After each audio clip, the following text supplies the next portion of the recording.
Hello and welcome. I am Isiah McKimmie, Australia's favourite sex coach, igniting passion in bedrooms around the world with my hot sex and relationship advice. Welcome to Q&A Wednesday. So today's question.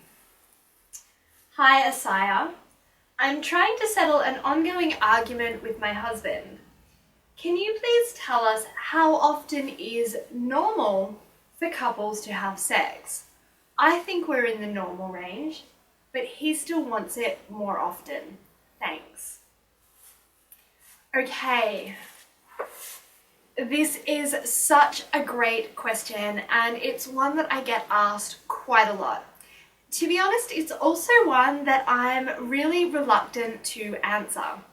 So I'm going to talk a little bit about what normal is and then give you some tips for overcoming desire discrepancy. So firstly, I want to be really clear that different amounts of sex work for every couple, and there is no normal when it comes to sex. The average frequency of sex in a relationship is obviously going to depend on many factors. Men and women often report different levels of sex too. For example, when I ask couples in a relationship how often they're having sex, one partner may say once a month and the other will say once a fortnight. And studies on single college people have also found that men tend to overreport the amount of sex they're having and women tend to underreport the amount of sex they're having. Now, different desire levels can also be a sign of underlying problems or tension in a relationship. And when there is tension, it's not uncommon for the sex to kind of disappear or for at least one of the partners to lose interest. There may also be something else going on for one partner. For example, stress at work, a history of abuse, or perhaps one partner may be having health problems and needs a vitamin boost. Of course, having a newborn baby or children is also going to impact the frequency of sex. So what is really important is that you and your partner find a frequency that works for both of you.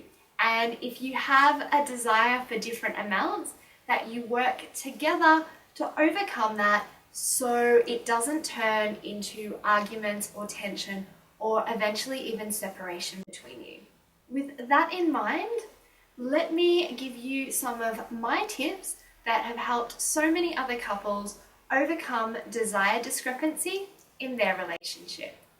It's really important that you guys talk about what's going on, that you really share your feelings around it in a meaningful way rather than just venting your frustrations to each other. So explain to your partner what sex means for you and why you want it and why you don't. You really try to understand your partner's point of view and their emotions rather than getting defensive or angry around it. Remember, you guys have got to work together on this. It will also help you to schedule in regular date nights. This is a really good way of building the intimacy and connection that is really often important for one partner to feel desire. So date nights don't necessarily have to involve sex, they involve you guys spending meaningful time together. The other thing you're going to need to do is compromise. So perhaps you don't feel like sex tonight, and that's okay. But see if there's something else that you could offer for your partner. Honey, I really don't feel like having sex tonight. Can we cuddle and kiss instead? Maybe you're happy to give a blowjob, a hand job, swap a massage, or do something nice together instead.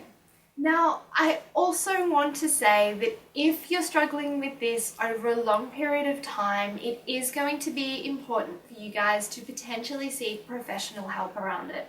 I have seen a difference in desire levels around sex have a really negative impact on so many relationships. And I don't want you guys to get to the point where you can't talk about it and compromise and come back together around it. So, as always, I want to hear from you. Do you have discussions or arguments over the frequency of sex with your partner? And how do you manage them? I know your insights could be really valuable for so many other couples. Thank you so much for watching. Remember, if you'd like more great advice like this on improving your sex life and relationship, subscribe to my YouTube channel and then head over to isiahmckimmie.com and sign up for my newsletter, where you'll also receive personal insights that I only share via email. When we ignite passion, we inspire love. Until next time, love yourselves and each other and keep spreading your passion.